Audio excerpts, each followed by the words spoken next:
Hello and welcome back to my YouTube channel. Finally, in fact, shortly after I published the first video on this topic, I think the case was solved just a few days later. I mean, it was solved in quotes because there are still a lot of things missing in what would be the legal process.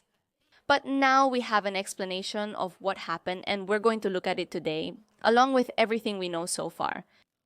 This is probably the last update on the case that I'll do since what's next is the sentencing. Anything else? I'll probably post that on my Instagram stories when it comes out in case you want to find out about it later. This video could be lengthy, so let's begin immediately. Up there, on the one that's on the screen, you can see the rest of my cases. Down here are my social media accounts, in case you want to follow me on any of them. And without further ado, let's begin.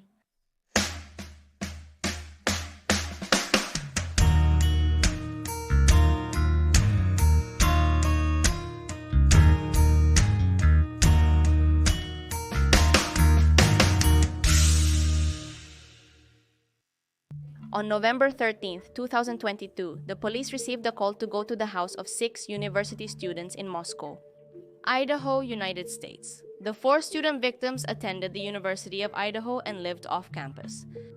The victims were Madison Mogan, 21, Kaylee Goncalves, 21, Sana Carnodal, 20, and Ethan Chapin, 20.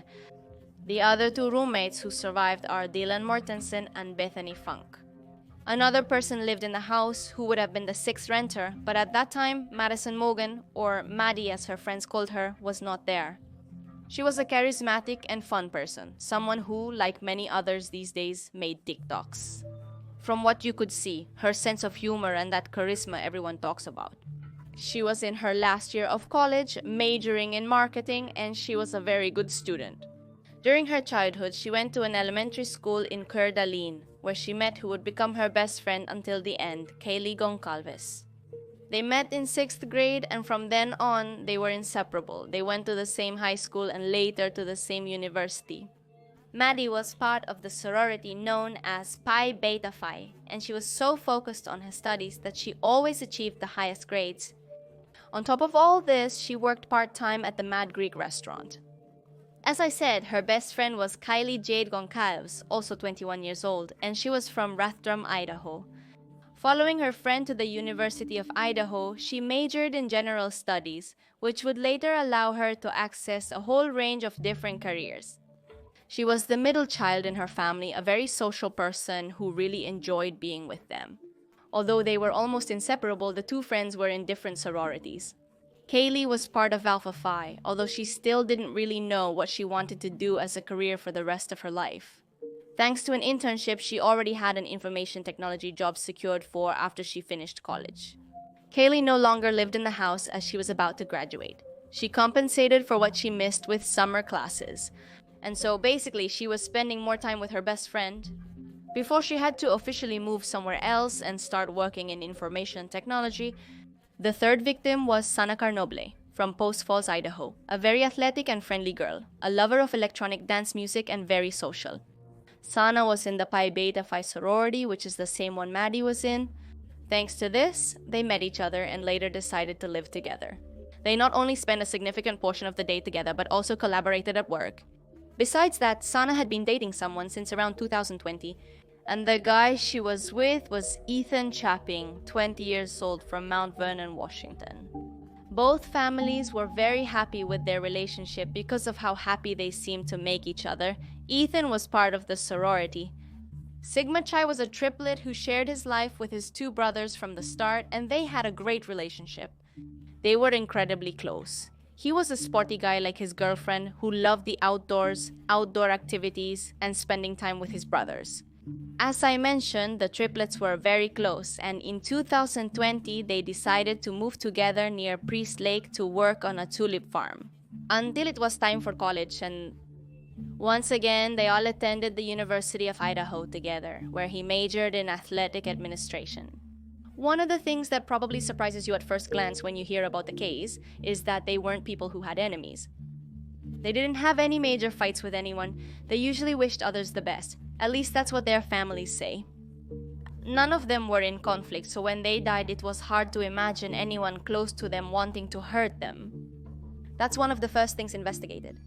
This is exactly what made many people around them and on the internet try to find someone responsible, to blame anyone within their close circle.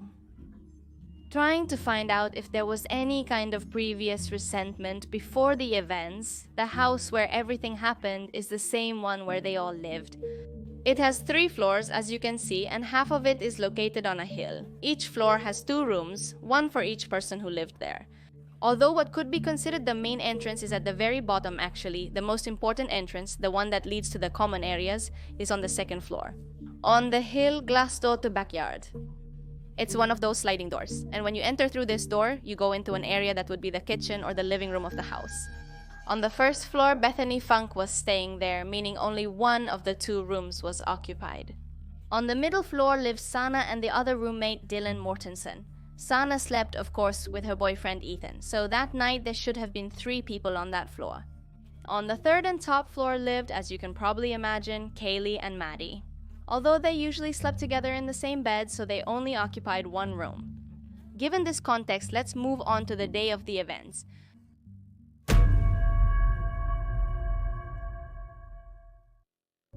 November 12, 2022, a rugby match took place on campus a few months prior. The university was celebrating, and the group, who were at the house at that time, took a photo to post on Kaylee Goncalves' Instagram. That November 12th was a Saturday, so everyone had something in mind for the night. Sana and Ethan went around 9 at night to the Sigma Chi sorority Ethan's because they were having a party and it was close to the house where they lived. Pretty close. If you look at the map, it's about 2 or 3 blocks away. To clarify, Ethan didn't live with them. He just stayed over several nights because it was his girlfriend's house and they slept together. By 1:45 ante meridiem, they were walking back to the house, just a few minutes away.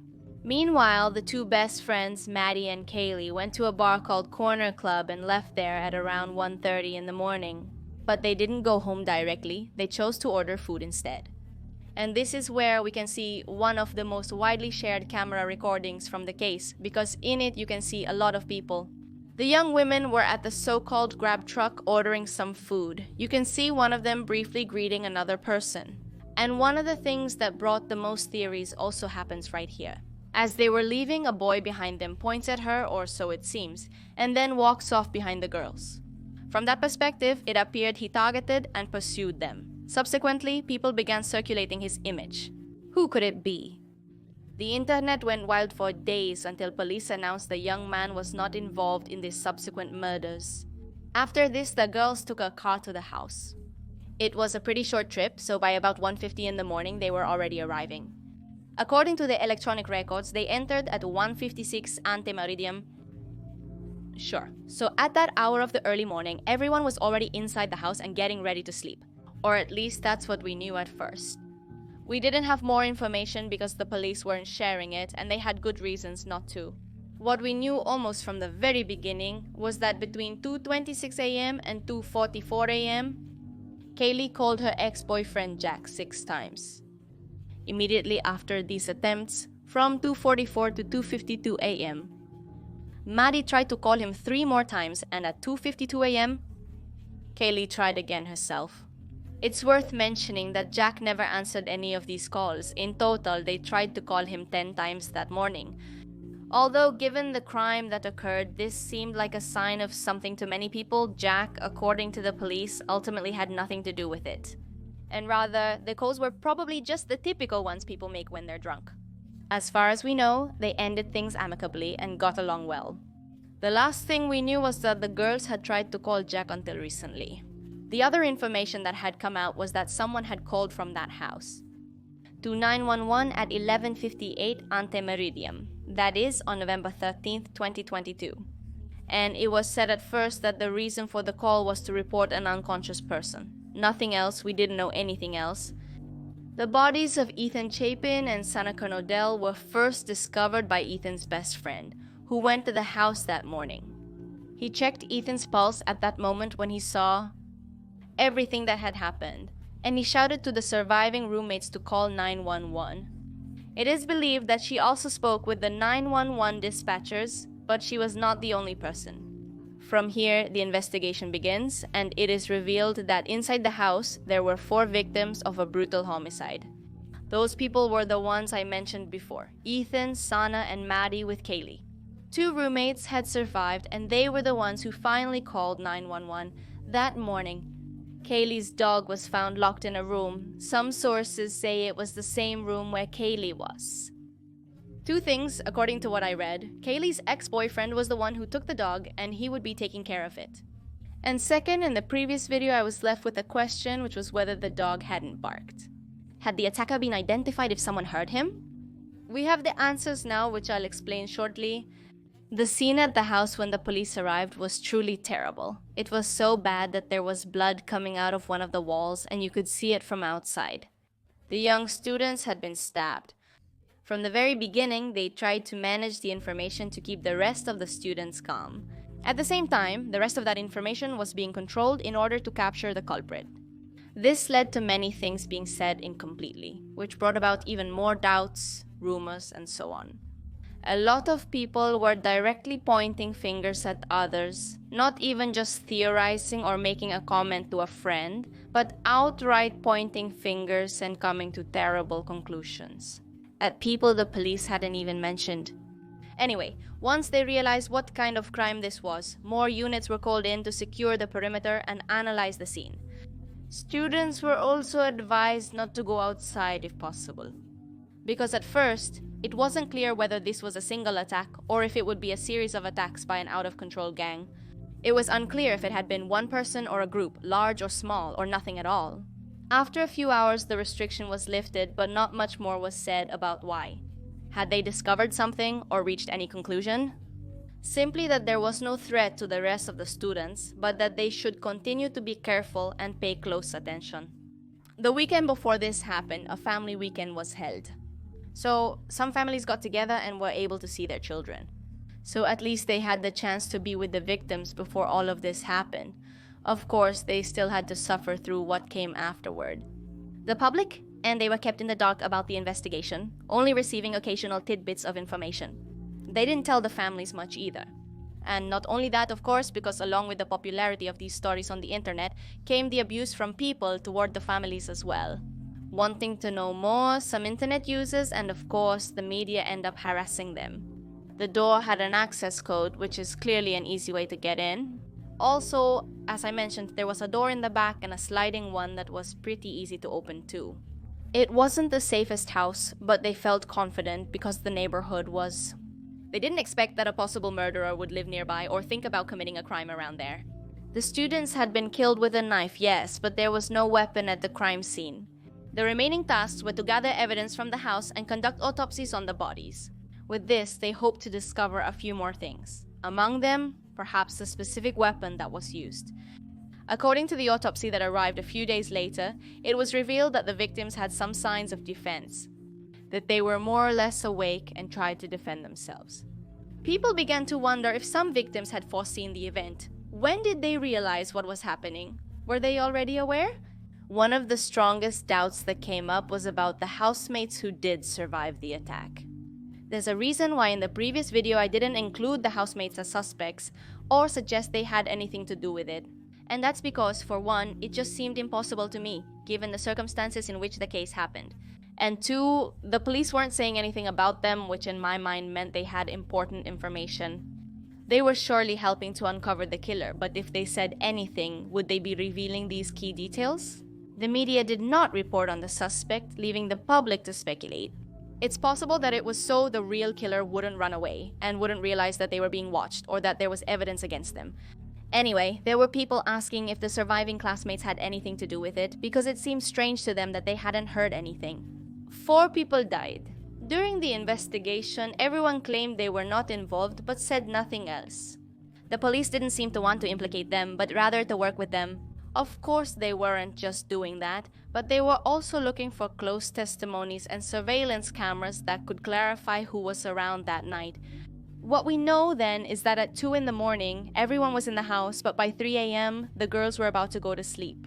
They had already called Jack about 10 times and were in the room at the very top. At least that's what I think. Where did the crime happen? Well, it turns out that at 3:29 in the morning, you can see a white sedan passing by the place. You can see it on one of the cameras.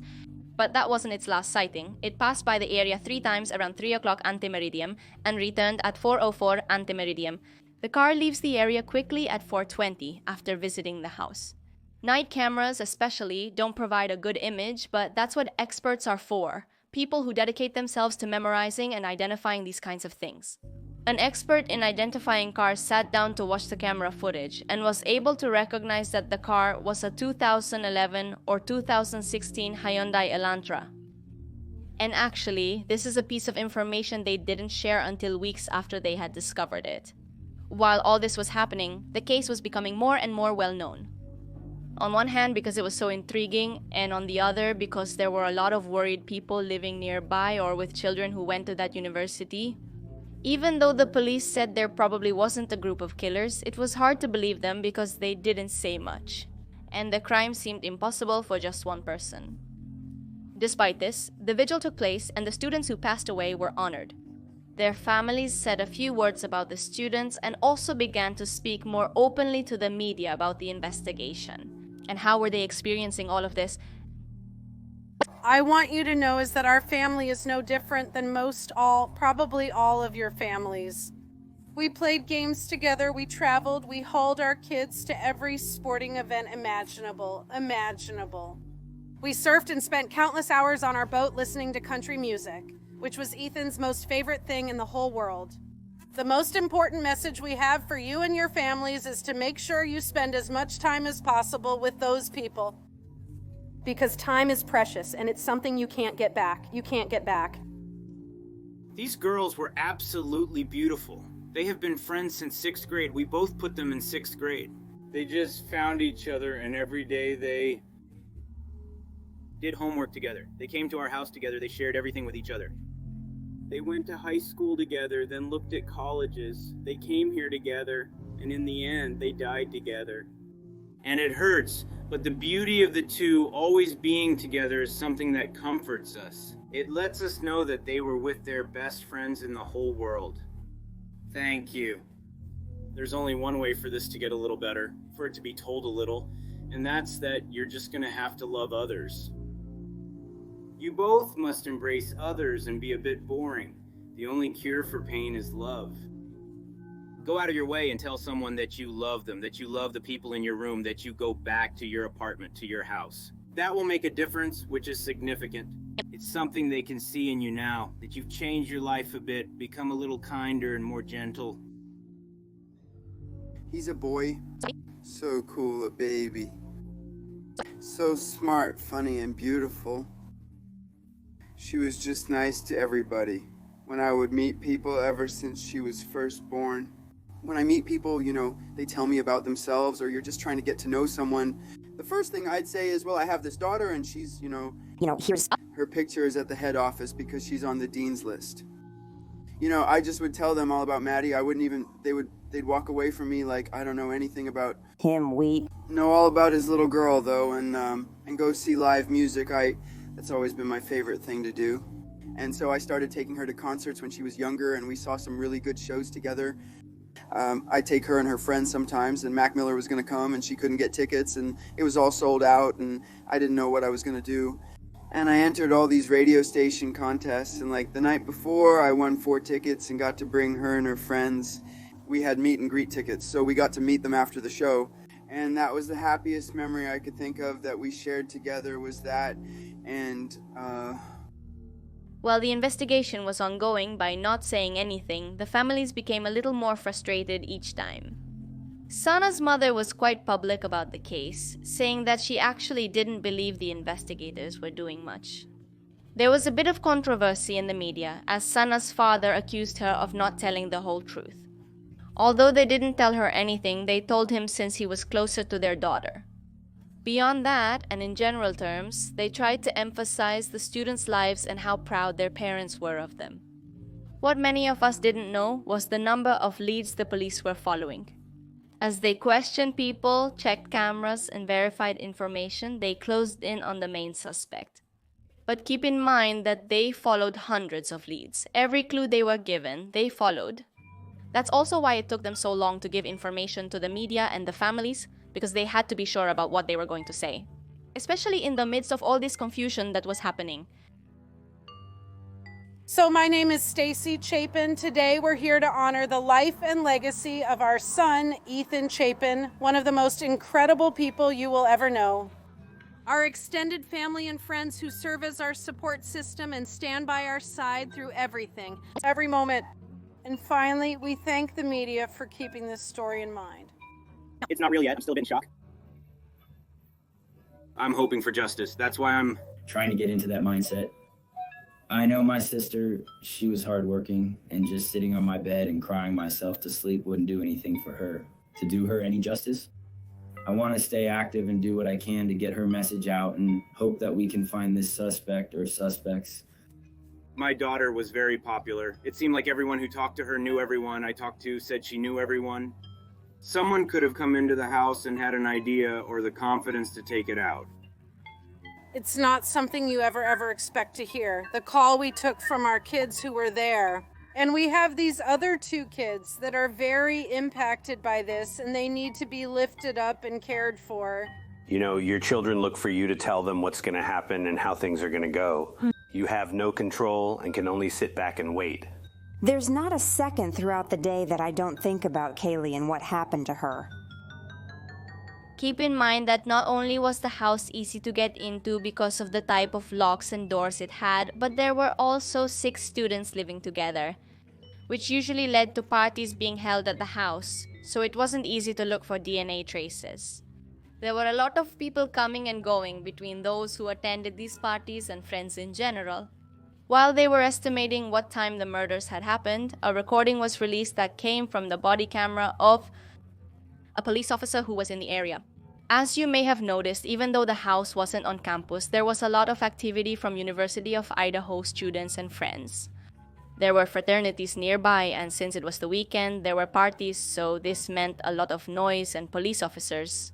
The officer exited his car to speak with some youths, none of whom heard the noise. But a later search through the recordings from that night revealed that something that sounded like a scream could be heard in the background, and this is the enhanced audio.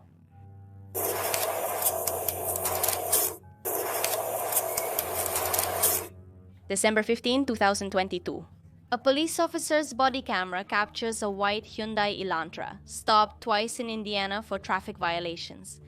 The driver identified at that time is Brian Koberger, 28 years old, who was accompanied by his father. They were driving to their family home from Washington State University for the winter holidays. During that trip they were stopped twice on the road. Now this move of stopping them twice on the same day, it is said that it was to see Koberger up close and to check if he had any visible defensive wounds on his body, without making it seem like they were clearly looking for him. Likewise, the police investigated more than one white Elantra and their drivers, but it turns out that Koberger was one of the most suspicious of all of them. A little quiet, like...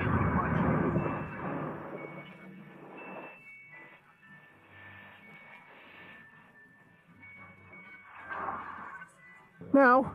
On December 18th, 2022, surveillance images of the victims emerge. Kaylee Goncalves and Mason Morgan, hours before the murders, walking downtown, talking about a man named Adam.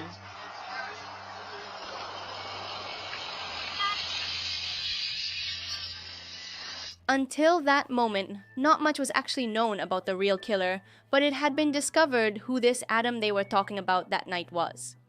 For a few days, he was watched by the FBI, but nothing important came out of it. I mean, he wasn't the stalker or the killer they were looking for. Regarding stalkers or harassers, a lot of things were discussed to try to understand who could have committed the crime, and for a moment it was thought that it had to be Kaylee's stalker. The news came from the owner of a local store who said he knew that Kaylee would ask her friends to walk around her and behind her at all times because she knew someone was following her and she was scared. This is the employee from the vape shop who gave his testimony. That employee mentioned that he had been talking about the subject with Kaylee and her best friend just weeks before the homicide. This was info the police were unaware of. He told the media that Kaylee and Maddie, who used to visit, were always smiling and the light of the world. They always came in groups of 4 or 5 girls at most, entering together. I made a joke about them coming in together, that it was good to see they were trying to stay safe. Maddie then said, "Oh, we had a friend of ours being harassed, that's why we travel in a group." I was gesturing to Kaylee as I said it. It seemed like they were all trying to keep Kaylee safe and be there for her as friends. At that moment then, the big question was, could the stalker be the killer? Maybe he went into the house to kill Kaylee but ended up killing more people because they were in his way? There were still many questions.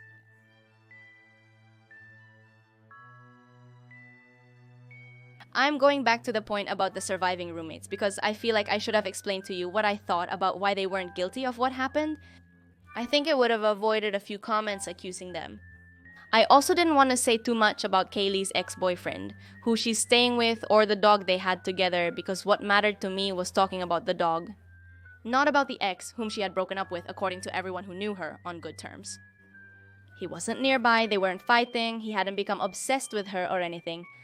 But the internet accused him of everything, just like the surviving classmates. They searched for and doxed his information. I'm not surprised that happened. As soon as the media started talking about him too much, I knew they would try to blame him. To sum it up, you must be careful. Because sometimes even the little information the media shares is wrong or mixed up, like a game of telephone. It has happened to me that I had wrong information, and when I checked with the families involved, it turned out to be incorrect, even though it was information that was written exactly like that in news reports.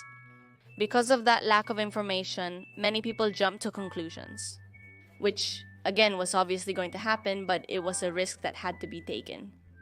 These, in any case, are usually genuine mistakes, and many people feel like they want to help in their own way.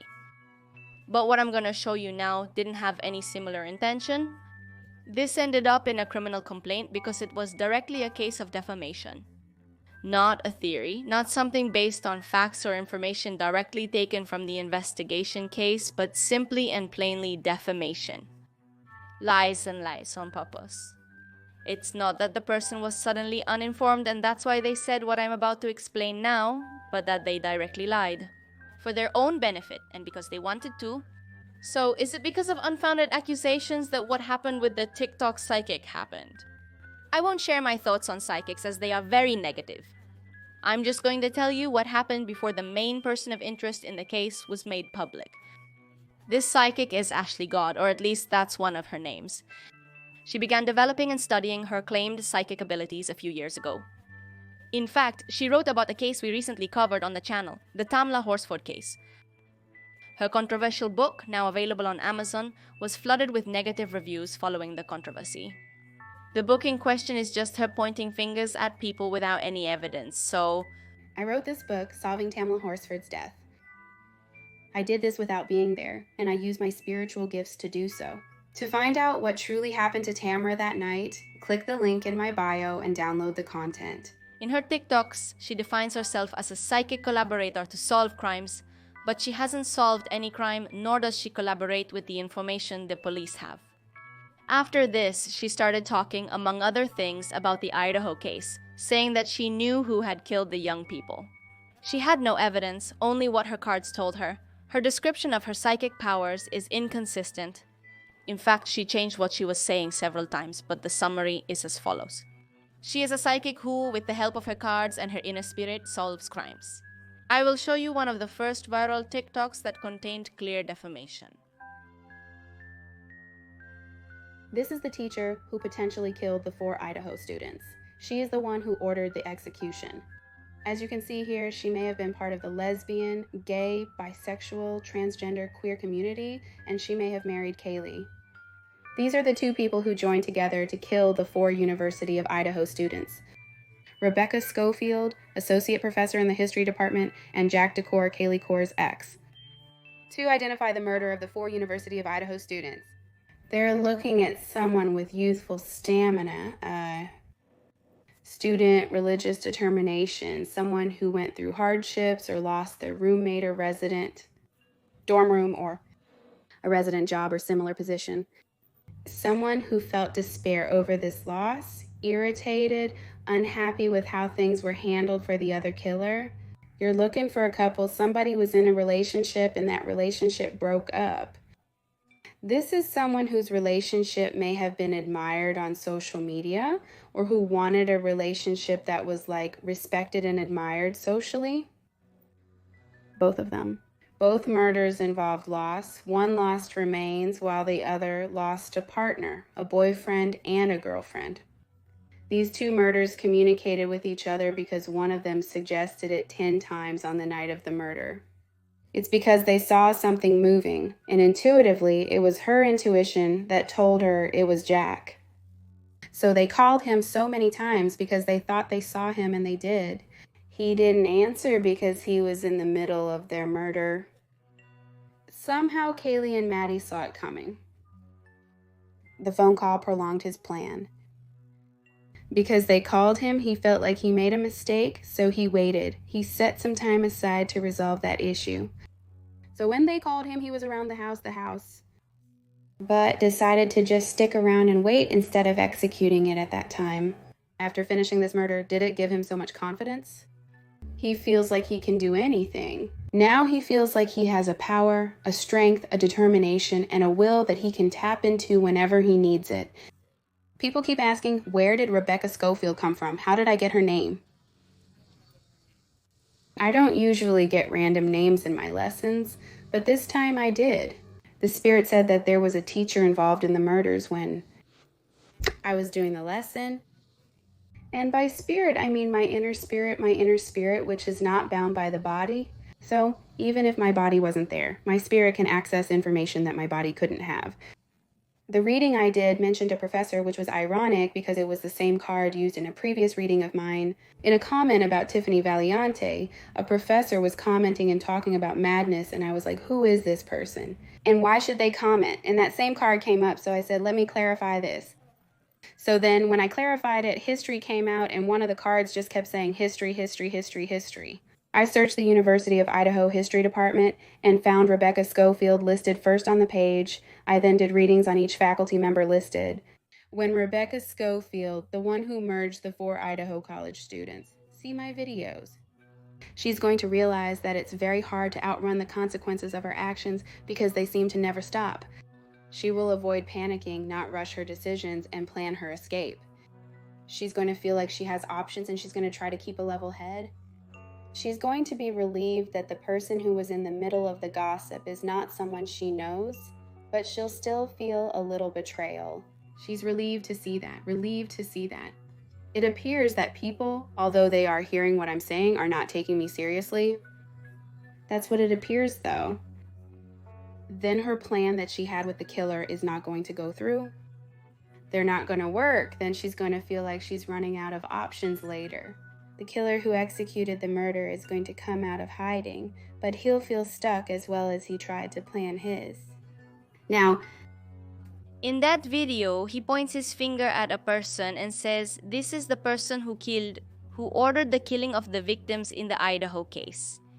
Moreover, he provides her full name, email address, job description, and accuses her. When I told you about Jack and the theories, she was one of the people who not only speculated but directly accused him of having killed Kaylee and the others.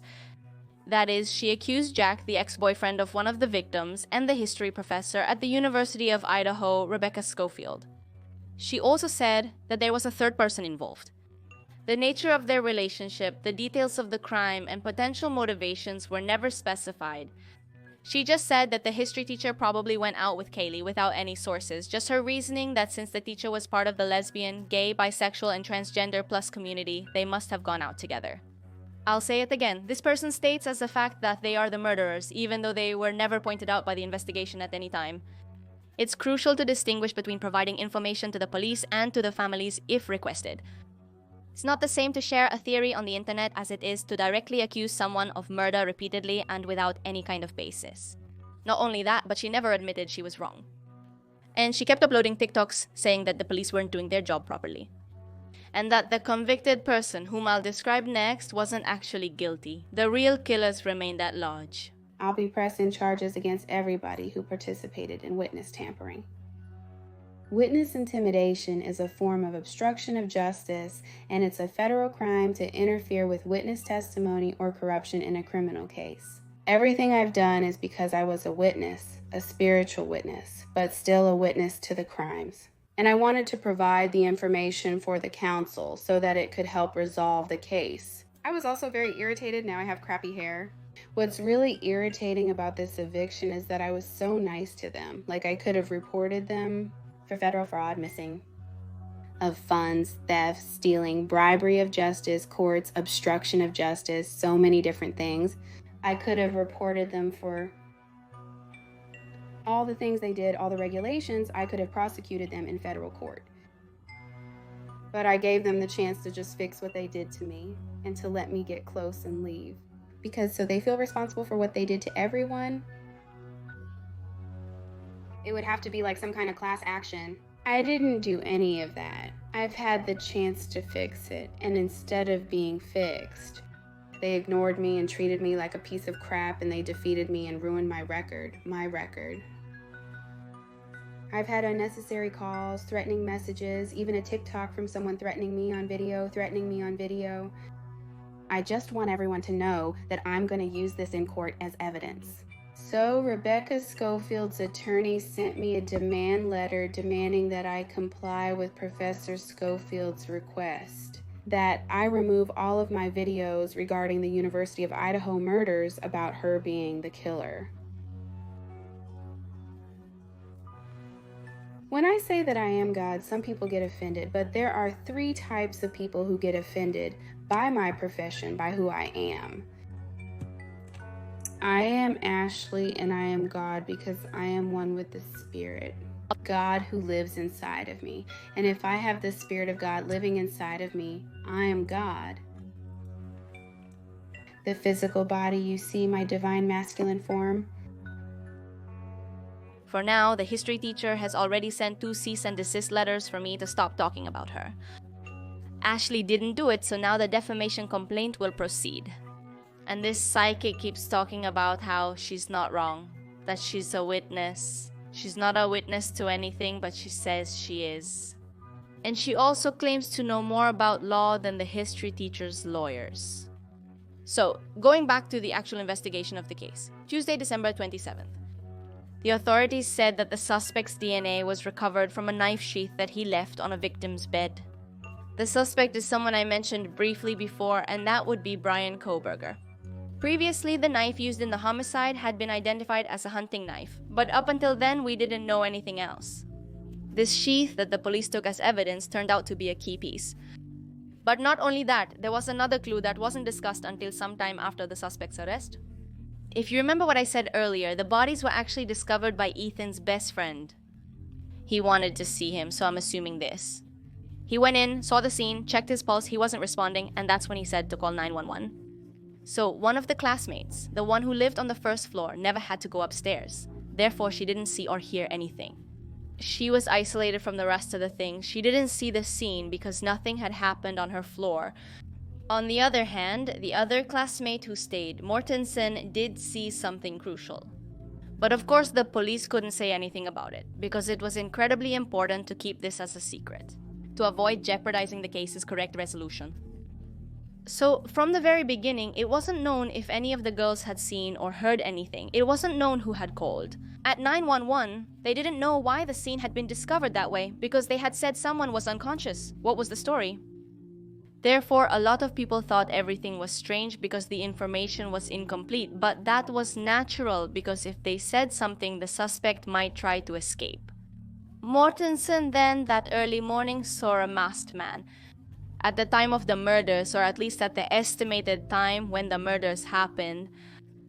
And it's not that she didn't say anything, it's just that we simply didn't know about it.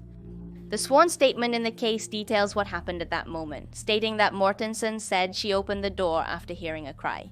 And she saw a man with bushy eyebrows dressed in black with a mask over his nose and mouth walking toward her. She froze, she was in shock, and the man walked toward the sliding door after this, and she locked herself in her room. She was in shock from that moment on. Therefore, we still don't know, at least at the time of making this video, we don't know what she did that morning. Why didn't she call 911? But that was likely still due to the shock. This brings us to the case's most anticipated part. People feared encountering the killer and were eager for his swift capture. That's how it was on December 30th. By the end of the year, it was announced that a suspect had been caught for the crime of the 4 Idaho students. For many, this was unthinkable. It was theorized that it could have been a neighbor, another student, an ex-boyfriend or girlfriend, but no one imagined someone so disconnected from the students' lives. The FBI and the Pennsylvania State Police arrested Kohberger with a fugitive from justice warrant at the house in Monroe County, Pennsylvania, which was actually his parents' house. That is, she had gotten quite far from the scene. It's a 38-hour drive or 4,000 kilometers away. Since then, he has been charged with burglary and 4 counts of first-degree murder. Over 50 officers carried out the arrest. He was taken to the Monroe Correctional Facility and kept in a controlled area to prevent him from attempting suicide. Kohberger was a doctoral student at Washington State University, which is located about 8 kilometers from the crime scene in Moscow, Idaho. That is, at the time of the events, he was only 8 kilometers away from the house where the murders took place. The prosecutors and the police said they were still seeking information from the public to help with the investigation. In addition, several bags of items were seized from Brian Kohberger's apartment to be analyzed later. On January 3rd, Kohberger waived his right to a hearing in a brief appearance before a judge in a Pennsylvania court. He declared his mental competence and signed a waiver, agreeing to give up his right to an extradition hearing. On January 4th, he was finally extradited to Idaho. Kohberger was transported by the Pennsylvania State Police to a small airport near the Idaho border and handed over to local authorities. On January 5, 2023, a 19-page statement of facts was released, which was used to obtain an arrest warrant for Kohberger. This is where we got most of the information for this case. It has a lot of details. It's everything that was used to finally arrest him. So if you want to read it, you can. It's online. If not, I'll leave the link in the description, but it has everything you might want to understand about the case. This details a timeline of what happened inside the King Road residence. And it states that the DNA found on the sheath of a knife from the house was connected to the DNA collected at Kohberger's family home in Pennsylvania. I'll explain that to you later. On January 12th, a preliminary hearing was set for Brian Kohberger for June 26th. He waived his right to a speedy preliminary hearing, and his defense team asked the court for time to prepare for the case. So, with all that said, has he already been arrested? Kohberger, have you already seen that there was a 19-page document with everything that happened and all the evidence that was used? Who is Brian Kohberger? Brian Kohberger was raised in Effort, Pennsylvania. He has 2 sisters and grew up with his parents, Michael Kohberger, a man who worked in maintenance, and Marianne, a substitute teacher who advises students with special needs. Until her 2020 retirement, he was a quiet teenager who was bullied because of his weight and would sit alone on the school bus, silent and without many friends. He made some friends over time but eventually grew apart from them. And now, years later, those people have come forward to talk about what he was like. They were surprised by the crime, despite knowing he wasn't the best person. Thomas Arntz, 27 years old and former friend of the alleged murderer, said it's hard to put it into words. It was just the initial shock of hearing what he had been accused of. My first thought was, where is he now? Are my parents safe? Why couldn't you process it all at once? Arntz remembered Kohberger as being similar to himself when they met in their early teens. Awkward and quite reserved, they became friends mostly because of their love for video games. Arntz said he came to appreciate Kohberger's sense of humor, wit, and observational skills. But he said he hadn't spoken to him in about 8 years, having chosen to cut ties because he said his personality changed over time. Kohberger frequently played mind games with him, even once when he was upset after his aunt's death. She told Kohberger she wasn't in the mood for those jokes, but her friend wouldn't back down. Arntz expressed that this was where the psychological abuse that would continue for years was beginning. He always aimed to dominate physically and mentally. He had to prove that he was smarter and bigger than you and tried to belittle me and make me feel insecure about myself. Much of that was torment, and I wanted to avoid him. In high school, Kohberger told his friends about his interest in law enforcement. You can see in his yearbook that he was taking classes on this very subject at the county technical school. He hoped to maybe become an army ranger, although he was more interested in law enforcement. This program, which he took in high school, helped students eventually become police officers, firefighters, or EMTs. But he didn't finish it anyway. His parents, who also worked for the school district, actively attended meetings to help guide their son. Koberger's guidance counselor during high school talked about him and his behavior at that time. She said, "I don't remember any problems. He was a normal kid, and fortunately his parents were involved in his education." She also added that she remembered Koberger as a good student. She didn't see anything out of the ordinary. What many people remember about him from his high school years was his considerable weight loss. The dramatic change happened between his junior and senior years. Koberger started doing kickboxing every day after school and running at night with a neighbor. He also focused a lot on what he ate, to the point of developing an eating disorder that required hospitalization. Arns estimated that Koberger weighed more than 300 pounds, and the amount he lost was up to half of his body mass. And this process was so fast that he had to undergo an abdominoplasty surgery because he was left with so much excess skin. During this same period, his personality also changed and he became more aggressive. The former friend Arns said, "It almost seemed to me that he had the desire to be the alpha. For no reason, he would try to grab me and put me in holds when I didn't want to." Koberger's excuse was that this was how young people behaved, but Arns didn't see it that way. Years later, after Ernst enlisted in the United States Army and was deployed overseas, Koberger sent him a Facebook message offering her congratulations and apologizing for how she treated him when they were younger. However, he didn't respond. Koberger attended a technical program in her county during her sophomore and junior years of high school. But she switched in her junior year from law enforcement to focusing on heating, ventilation, and air conditioning. Like her father, since he had worked for several years in maintenance. She wanted to specialize in the same field as her father, possibly inspired by him, or to have job prospects after high school. For reasons that aren't entirely clear, Koberger in her last year of high school switched from attending physical high school to getting her diploma directly through online school. Several people who knew her admitted that she had problems with hard drugs and that she influenced other people to get into that addiction. Also, many had to distance themselves from her because of this detail.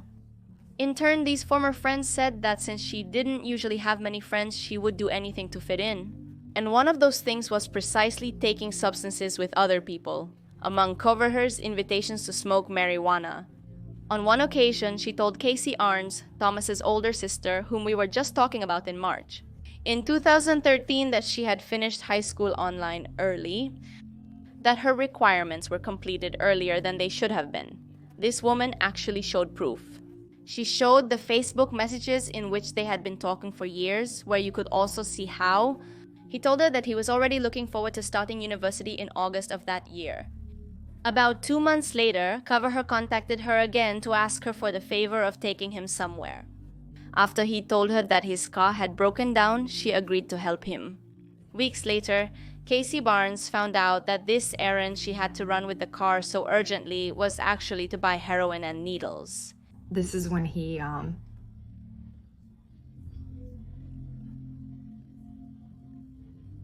said, He literally used me to get it. I was going crazy. I wasn't happy to have heroin in my car and I didn't even know it.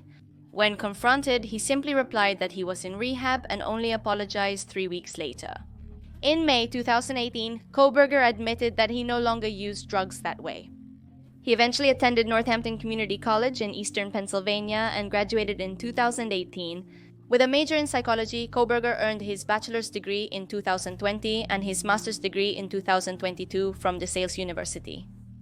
This university is an hour south of the house where Koberger's parents moved, and he continued living there while studying. To be clear, he majored in psychology for his bachelor's degree and received a master's through the university's online criminal justice program. So is this the part that made the news? Yes, Koberger was studying for his PhD in criminal justice. He was studying criminology. He was originally from Pennsylvania, and to study the latter, as well as to work as a teaching assistant, he moved to Washington to do his PhD at Washington State University, or Washington State University. The case we're looking at today takes place in Idaho, and although both universities are relatively close, they are two completely different states. That said, 5 days after the crime, Brian Koberger decided it was the perfect opportunity to finally, and after years, to change the license plate on his car, which was registered in Pennsylvania, so that it would have Washington plates. Let's remember that the car was caught on security cameras that night, so he didn't know if they had been able to see his plates or not. When I met him, he was a very kind guy. He was very kind. He was a very intelligent guy. For this guy, doing that is more the guy that I went to college with. That guy was good. He was a really nice guy. I'm devastated for those families. I never thought that it would be someone. They're trying to stay out of the media. What they're hearing is not the Brian they know and love. The neighbors, who don't want to be identified, say he was polite and seemed normal, but he often made strange noises, like he was cleaning or using tools in the middle of the night. Cooper was then working at Washington State University as a teaching assistant, meaning she graded some assignments and helped explain things. And in December 2022, she was fired from her position for not complying with professional behavior standards. She had multiple conflicts with the criminal justice professor she worked for. She did not improve her behavior or performance. And even more seriously, she was accused of harassing some students as well as following one of them with her car. This was nothing new. She didn't just do it there, but she also had a tendency to behave strangely with women. She was called out in other places too. With this removal from her position, the funding for the PhD program she was doing was also going away. The university sent her a dismissal letter on December 19th, 3 days after the end of the fall semester. That first semester that Koberger spent at Washington State University, Koberger, 28 years old, is a former addict, as far as we know, a stalker of students who was also studying criminology and assisting a professor. According to his parents, he was a very good and kind young man, but others who knew him saw him differently. The reality of all this is also that Koberger had no known criminal record, before being charged with 4 counts of murder and 1 count of felony burglary. In the November 13th homicides in Moscow, Idaho. I don't know if you remember the case of the killer obsessed with Danny Phantom. If not, I'll leave it for you in the description and in the eye that appears up there on the screen. But the thing is, something similar happened with this case. There were records on the internet of what this man was feeling, and it was really concerning. Between November 6, 2009 and February 20, 2012. When Coverher was a teenager, he allegedly made 118 posts on a forum with the username XR. I'm going to say allegedly a couple of times because we actually can't fully link Coverher to these posts since he himself didn't admit they were his. But there is testimony from people who knew him, who say that they have to be his, besides actually being able to link his previous email to these accounts. So anyway, I'm going to say allegedly. In January of 2011, he allegedly wrote the following: I've had visual snow since September 21, 2009. Since then, I've changed, mainly because of anxiety and the sense of derealization and hopelessness. In April of 2011, in another user's thread about the possible benefits of visual snow syndrome, Coverher wrote, I've become very deep and determined in my goals. It made me smarter. Coverher wrote in May of 2011 that she had depression, no interest in activity, constant thoughts of suicide, crazy thoughts, delusions of grandeur, anxiety, poor self-image, and poor social skills. No, I didn't have emotions. The post concluded with the following: when I get home, I'm mean to my family. This started when Visual Snow did it. I didn't feel any emotion. And along with the depersonalization, I can say and do whatever I want, with little remorse. In a July 2011 post Coverher supposedly wrote, I've had this horrible depersonalization in my life for almost 2 years. I often find myself having simple human interactions, but it's like I'm playing a role-playing game. While I hug my family, I look at their faces, I see nothing. It's like I'm looking at a video game, but even less. I'm blank, I have no opinion, I have no emotion, I have nothing. The supposed last post by Coverher was on February 20th, 2012.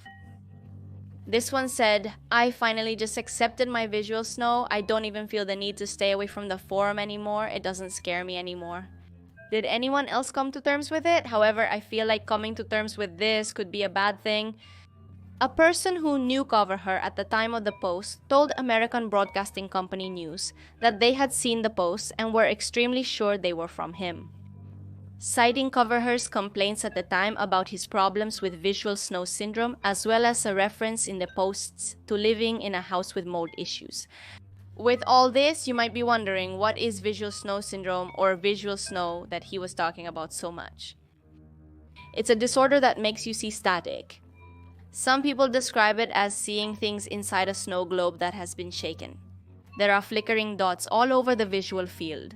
This snow that you see can be colorful, black and white, or semi-transparent. Additionally, these little dots may flicker, and studies do not suggest that it is a mental disorder, but rather a brain disorder, a separate chronic condition. With all this, he was saying that the syndrome made him feel depressed, and that sometimes he didn't feel anything for his family. In addition to dealing with thoughts about taking his own life. Under a name similar to the one used in this forum, Brian Koberger, he supposedly made a song that's on SoundCloud, and in fact, you can listen to it yourselves.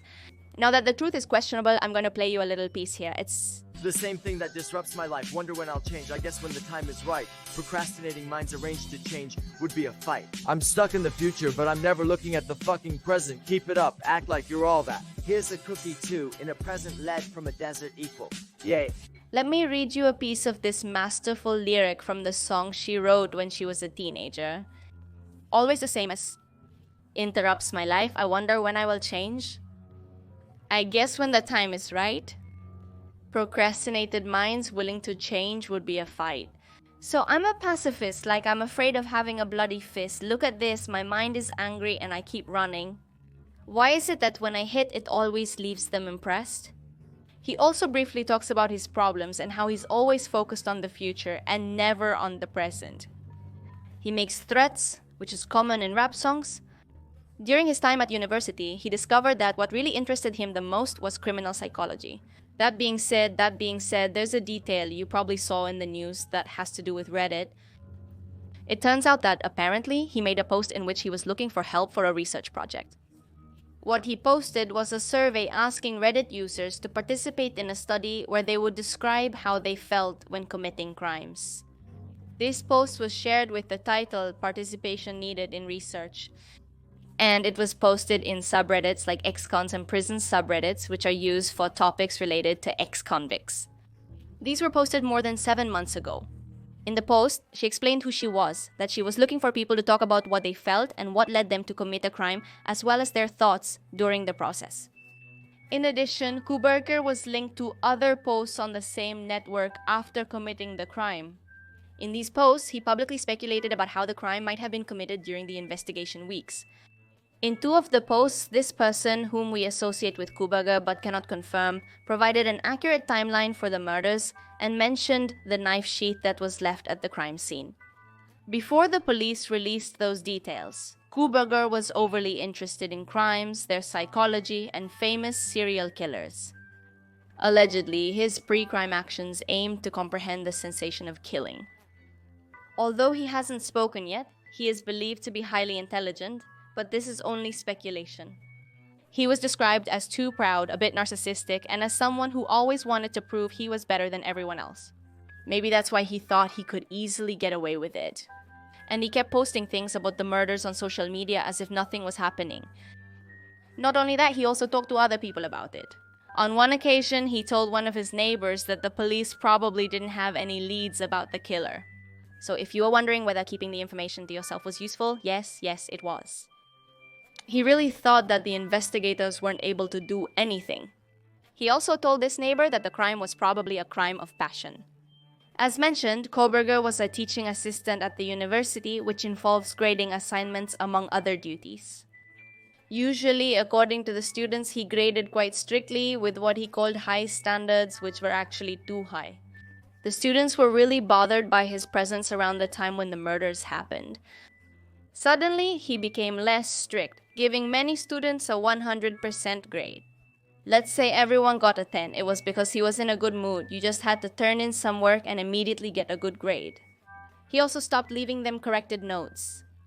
Sometime after the murders, The same student who was talking about the notes stated that he seemed less put together and had let his facial hair grow. He also described his behavior as worried.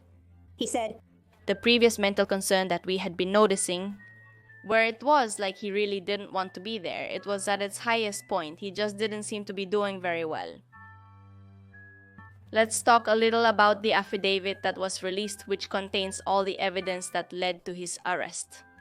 According to the document, the survivor, referred to as DM in it, stated that she originally went to sleep in her room and said she woke up at around 4 a.m. So she mentioned that it sounded like Goncalves was playing with her dog. On one of the upstairs beds, which were located on the 3rd floor, a short time later, the M said she heard who she thought was Goncalves say something like, "Is someone here?" According to the records obtained from the review of the victims' phones. It was concluded that it could also have been Colonel who was speaking, since her phone indicated that she was probably awake and using the TikTok app at around 4:12 a.m. M said that she looked outside her bedroom, that she opened the door, but she didn't see anything when she heard the comment that someone was in the house. She opened the door a second time when she heard what she thought was a cry. Coming from Colonel's room, M then said she heard a male voice say something like, "It's okay, I'm going to help you." At approximately 4:17 ante-meridium, a nearby security camera picked up distorted audio of what sounded like voices or a moan followed by a loud thud. You can also hear a dog barking, many times starting at 4:17 in the morning. That is, the dog that was in the house did bark and was heard by the security camera. What's more, there was a security camera 15 meters from the west wall of Colonel's bedroom. M opened her bedroom door a 3rd time after hearing crying. And she saw a man dressed in black clothing and a mask that covered the person's mouth and nose, walking toward her. DM described the figure as about 1 meter 80 or taller, male, not very muscular, but with an athletic build and bushy eyebrows. The man walked past her while she was in shock and then walked toward the back glass door. That is the sliding door I mentioned before. DM locked herself in her room after seeing the man and said she didn't recognize him. All the collected data plus this testimony leads investigators to believe that the homicides occurred between 4 a.m. and 4:25 in the morning. Then, what was seen on the security cameras is described and how around these established hours Koberger's vehicle was passing by. It's analyzed that not many cars are in the area at that time, but on top of that, almost none passed by more than twice. He had already passed by 4 times. It was also possible to observe the route the car took in the early morning of November 13th, seeing how it went from the University of Washington to Idaho. You can tell that to tie him to the case, there are security videos with his car, phone records, and the DNA found on the sheath he left in the house. Within the phone records, an unusual behavior could be seen. Since mid-2022, his cell phone had connected to the cell tower that covered the area where the students involved in the case lived. In total, according to this tower, he was near this place 12 times, at least, each time in the early morning hours. That is, he spent months watching where to go, which house to enter, and how, according to what we speculate. Because also, with what I'm going to tell you next, it could be that he had the target for months and was simply stalking them all that time. To that same house, to those same students. The incredible thing is that he thought he wouldn't get caught, leaving such an important piece of evidence at the crime scene. Even more incredible, he had closely observed the process of various criminals. But he didn't turn off his phone while stalking the student's house, except for the night of the crime. It turns out that at 2 in the morning that night, he disconnected his phone by turning it off or putting it in airplane mode, then turned it back on. Or turned it on around 4 ante-meridium. So during 12 months, the times he was near the house, he didn't disconnect his cell phone. The tower located him there, but on the night of the murders, he decided to disconnect it. This, rather than protecting him, exposed him. All this about one of the survivors having seen the killer? Yeah, we didn't know this for a long time, and even before we learned it, many people were blaming the survivors. For not calling 911, for not saying anything, accusing them of being the killers themselves or of planning something. Like I already told you, most likely if they didn't say anything from the beginning, it was because they had already told the police everything they knew. What some people still found strange was that she didn't even make the 911 call. That person who saw this man enter the house and that it happened around noon. Still, at the time of making the video, there was no clear answer about what was happening. Anyway, I don't think we need it because the truth is that whatever happened, it happened in the context of the shock that the girl who saw the killer was in. Among the tasks they carried out to collect more evidence of Koberger's suspicious behavior, they followed him to his parents' house on December 16th and left a team with the job of watching him, waiting for the arrest. That's when they saw him clean his entire car. I'm talking about both the interior and exterior. He was seen wearing surgical gloves, and for some reason, at 4 in the morning, he was seen leaving the house with his trash and putting it in his neighbor's bin. It was this same surveillance task that made it possible to obtain DNA from the Kobaga family's trash, in which a sample from his father was found. To compare it, there is now a piece of information that is still quite recent. But apparently Koberger had photos of one of the victims, one of the girls. It's not known which one, but he had at least 1 or 2 photos of her on his phone. This suggests he likely already had her in mind. More than a month ago, an important detail in the case was revealed, which paves the way for what I was telling you before. Could it be that Koberger was telling the truth and this was what you would call a crime of passion? Something he might have done out of spite, maybe? First, it was said that this man, in October 2022, had sent a message to one of the girls in this case on Instagram and that he didn't get a response. And to a certain extent, we found out a couple more things. After the first message he sent to this girl, he kept trying to send her messages. Over and over again. She never replied to the first message or any subsequent ones, so she never responded to anything at all. As a woman, I've received several of these messages, and while some give up after a while, there are others who keep doing the same thing for months. And there are even times when this ends up much worse, with the man sending messages insulting the person he's messaging. In this case, you can see that it wasn't like that. He just tried, never got a response, and then at some point he gave up. Anyway, this strange behavior is repeated in another story told on the internet by a woman who went on a date with Covergirl. According to the story she told, they met on Tinder, decided to go out, and things didn't go very well, to say the least. She admitted to feeling uncomfortable during the date and said that Covergirl seemed pretty normal at first, but there were certain things here and there that didn't quite fit. Anyway, they ended up going to the girl's dorm room, and that's when the situation changed a bit. She began pressuring and making odd remarks to her. Suddenly, she started touching her. Not in a harassing way, but she didn't like it. She mentioned trying to tickle her or something similar. Feeling uncomfortable, she asked why she was touching her. That's when this man's attitude changed. He started denying that he was touching her, which was clearly a lie. He kept denying it and got angry because of the question. Did he make any other strange comments? But the most striking thing was at the end. She found it creepy because apparently he followed her to the bathroom. She had gotten up, said she wanted to go to the bathroom, which was in her shared bedroom, and he followed her to the door. And after the date, he sent her a message saying that she had perfect hips for giving birth. I say this last part because there were people trying to defend him, saying that maybe it was just a nervous attack, maybe he just wasn't good at meeting new people.